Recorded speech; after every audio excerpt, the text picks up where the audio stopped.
Narito na ang latest sa mundo ng entertainment. Very thankful sina Sanya Lopez at Derek Monasterio sa bago na namang proyekto na ipinagkatiwala sa kanila. Ito din ang kauna-unahang pagkakataon na magtatambalang dalawa sa big screen. At narito ang report. Patuloy ang pagpapasalamat nina Derek Monasterio at Sanya Lopez dahil sa unang pagkakataon ay magkakasama sila sa iisang proyekto.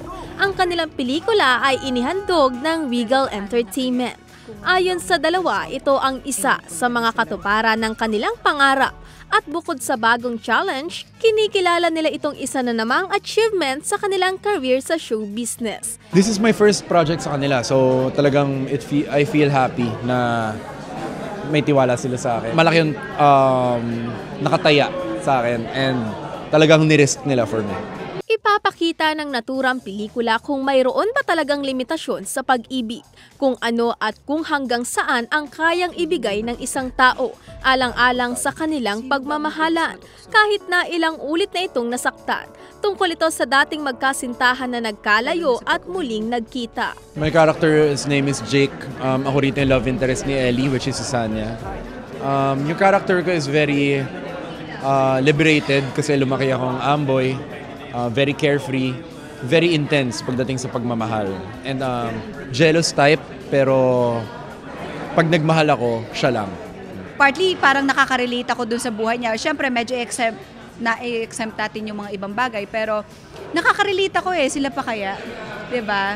So, for sure, magugustuhan nila yung movie dahil ginawa talaga namin yung best namin, yung lahat binigay namin dito para sa ikagaganda ng movie na to. Binigyan namin ng puso yung bawat eksena. Siyempre, alagaan mo rin yung sarili mo. Huwag mo kakalimutan alagaan yung sarili mo. At mahalin yung sarili mo.